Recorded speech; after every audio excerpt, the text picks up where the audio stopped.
add value to your business, or do you want to just be this administrative person? And often if you look at your talent team and the caliber of talent in your company, they correlate. You could hire the best person for the job if they were in your candidate pool. All these individual employees, one by one, together, their voices all come together to articulate the culture of the company.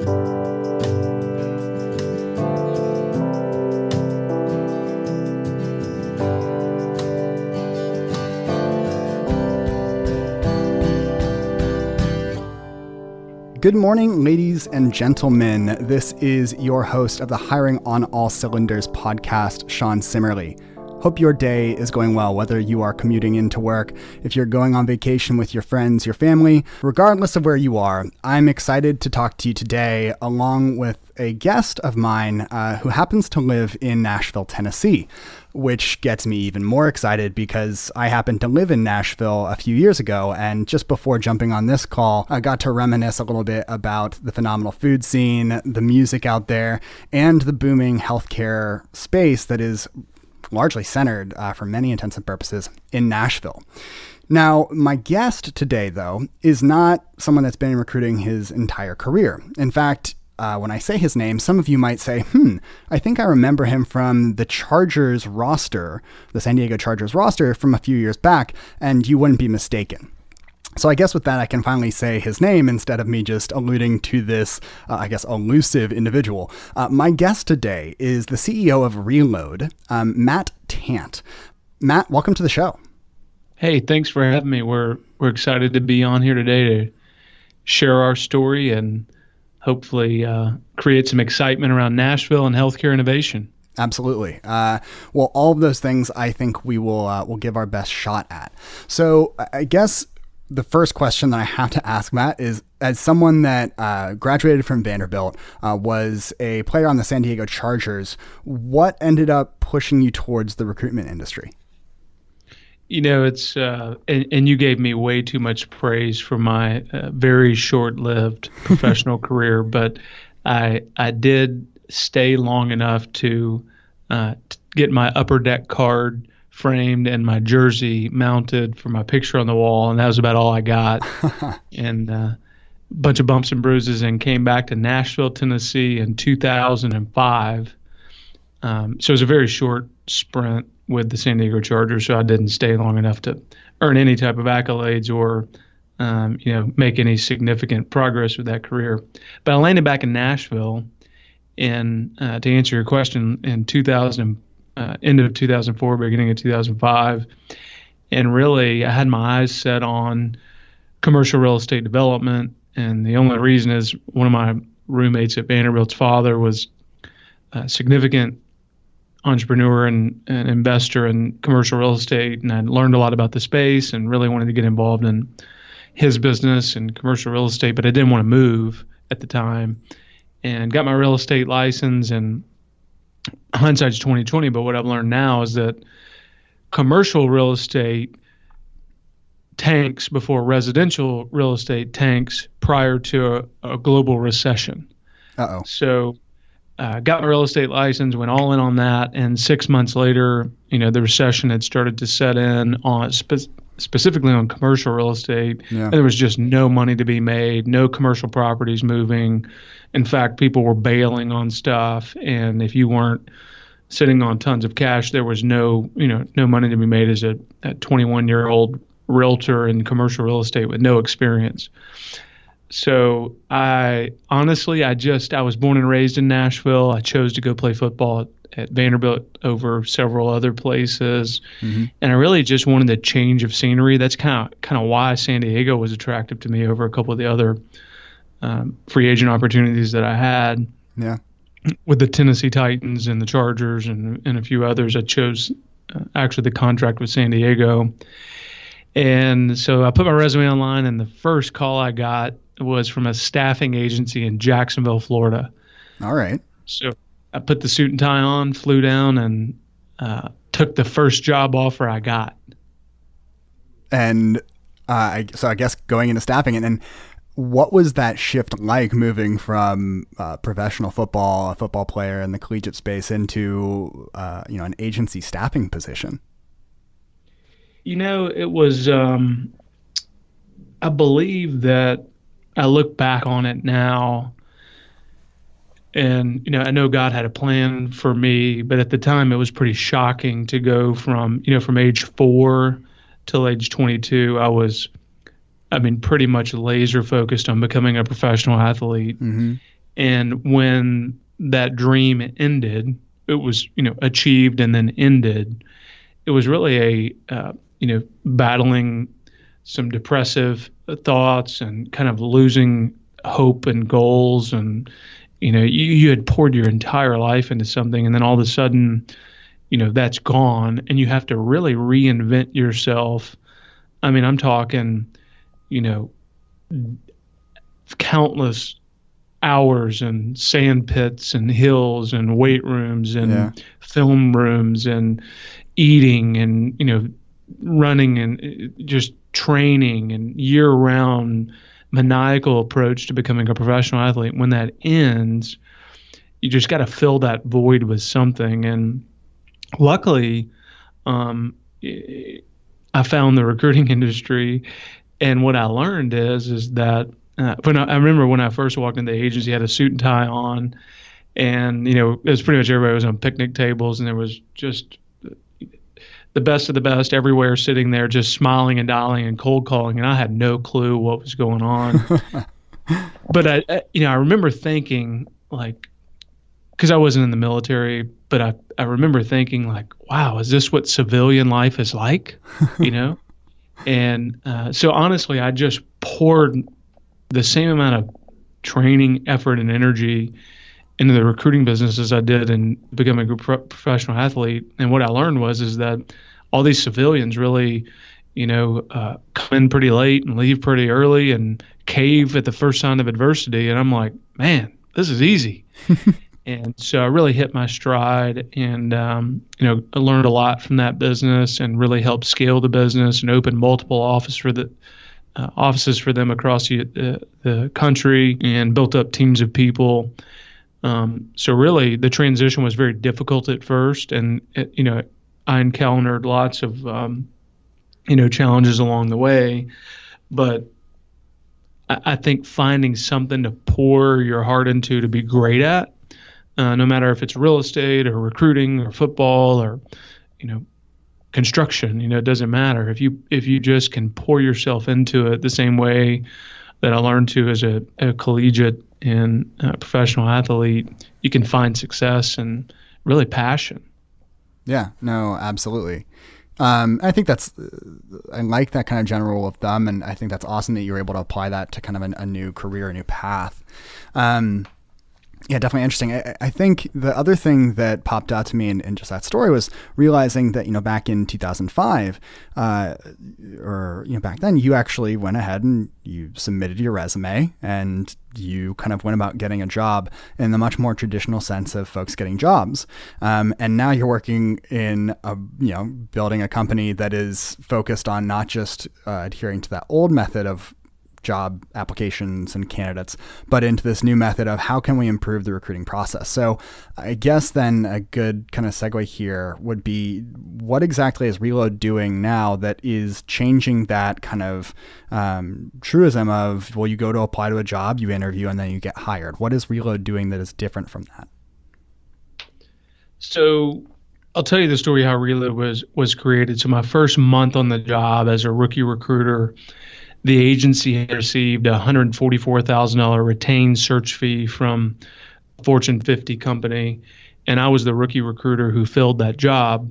And all I did was reach out to the Vanderbilt Alumni Network and copy in Atlanta, where the position was based, and copy the job description, shared it via email with 150 people, whatever, in Atlanta who were in the banking business, and said, hey, I got a new job, blah, blah, blah, with a great salary, and here's the job description. If you know someone, I'll give you $1,000 referral reward. And I didn't know much about the recruitment process or the industry. I was just trying like heck to make a $14,000 commission because I was broke. And all of a sudden I got 2, 3, 4, 5, 6 candidates back, overnight from this group of people that weren't recruiters. They were bankers and people in Atlanta that just happened to be the Vanderbilt roster that I had access to. Long story short, I filled that job with my candidate. I made a $14,000 commission, and the agency made $120,000, and then the sales rep made $14,000. However, the math worked out. Yeah.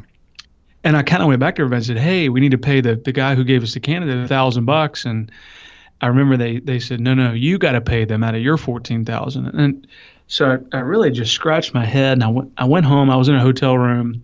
I went home and I wrote a business plan called eBay Meets Recruiting. Fast forward, that business plan stayed in my nightstand for many years, and I kept iterating on it as I learned and opened new offices and built new people. But it was still, kind of this complex technology that I didn't know how to build, nor did I have the financial means to pull it together. But that's kind of where the idea for Relode came from. Was the best candidates come from referrals from the people who know the best candidates, not a 21-year-old football player who's smiling and dialing on Career Builder and Monster. Yeah. Inteller did this massive research project about a year ago, the Recruiting Trends report. And by and large, the, top couple categories of candidate source, referrals are always incredibly high up there, because you can automatically have some level of trust in that individual before you even get to that phone screen. That someone that to some extent that you trust has referred this individual, and you see it even more common now, where it's not just internal employee referrals, but now there are external referrals, very similar to kind of the Relode model.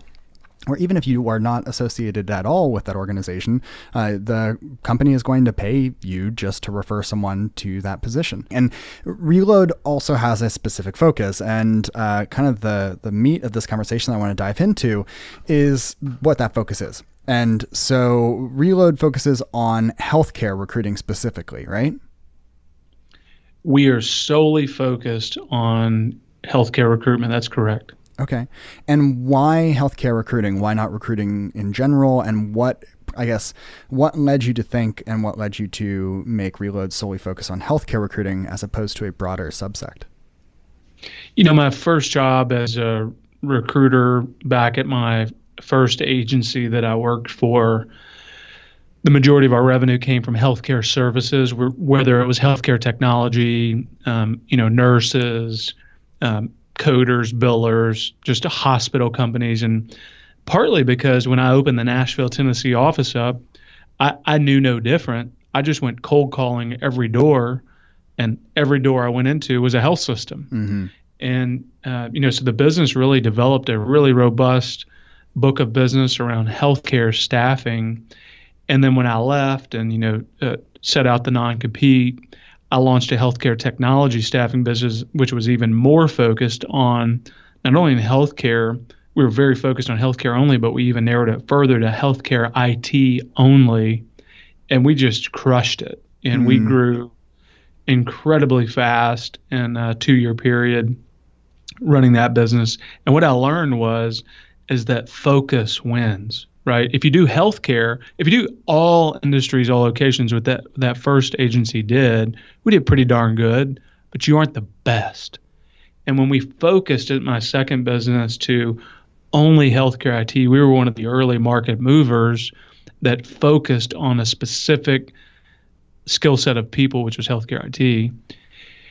And when I launched Relode, initially, I really didn't want to be in healthcare. Number one, I still was a significant owner in the previous business that was in healthcare. So didn't want to, didn't want to compete with my own self and my own team, my friends and partners in that business. So I really said, let's do all industries, all locations. And then I went back to the lesson that I learned, and I went against my own knowledge and training. I got distracted, right? So we did valet parking, we did food and beverage, hospitality, and we did all these different things. And then we learned, wow, we need to focus on something and make some money. Even though we're building software and technology, we got to get into a space where we can make a little more money, because people aren't willing to pay as much for, a waiter or waitress or a valet parker. So it's no revelation. Nashville is, sometimes coined as the Silicon Valley of healthcare. Yeah. I mean, HCA is there, a number of different ones, right?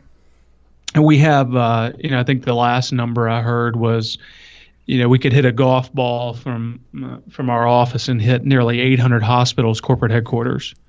So, and that doesn't count all the dialysis companies and urgent care clinics and healthcare data companies and payers and just the spinoffs that have come out of HCA. So, Nashville's a great place to be, and we pivoted in 2016 to focus solely on healthcare. And mainly because that's all of our backgrounds. All of our, my co-founder and my background is in healthcare, and his was in healthcare software development. Mine was in healthcare staffing and services.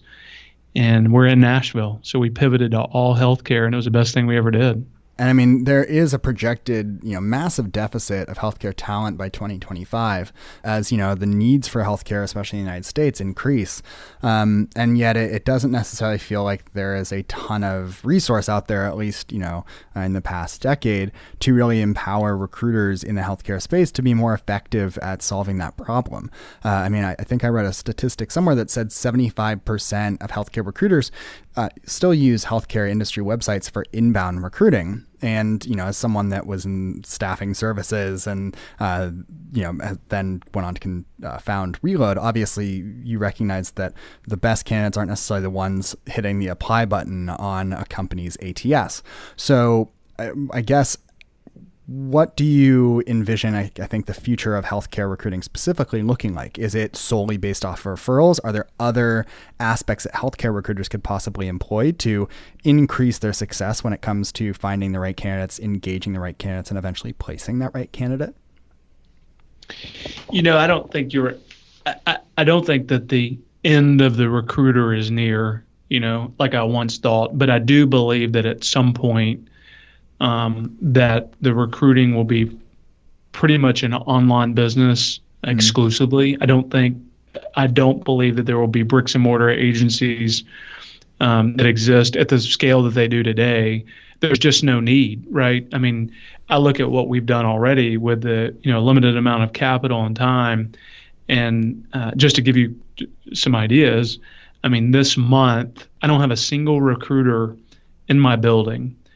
And every other staffing CEO and staffing agency has buildings full of them. They're trying to get more and more and more and more of them. I don't have a single recruiter in my building, and I got nearly 4,725 referrals came into our platform in the month of August. And we're seeing about 20 to 30% growth every month on referrals coming in, right? So we don't have a single recruiter, and our cost per lead is significantly less than an agency because I've got my own, own built applicant virtual platform that anyone can log in and work on. I don't have to have management, phone systems, applicant tracking system, career builder seats, monster seats, LinkedIn seats. I have virtual workforce that I have to take care of and love on and give information sharing with. I bring them access to the jobs. They bring me candidates. We screen them. We get them to the customer. We save them over 50%. That's impressive.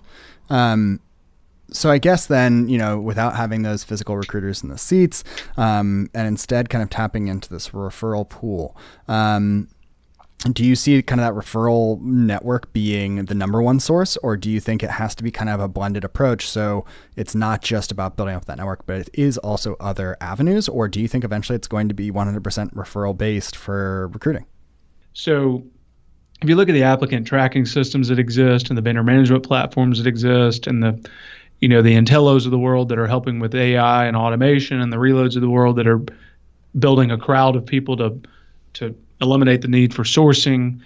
I think it's all got to be put together, and that's what we're really working on behind the scenes is finding the right partners and technologies and integrations, and they want staffing for the future. Awesome. Well, that sounds fascinating. And I think the need for a more efficient healthcare recruiting process is evident, and excited to kind of see how Relode takes that. So, Matt, thanks so much for your time. I've really enjoyed talking about your past in football. But thank you so much for taking the time to drop by and talk shop. You bet. Thanks for having us, and I wish you all the best, and look forward to hearing more of the podcast. Sounds good, Matt. All right. Have a great day.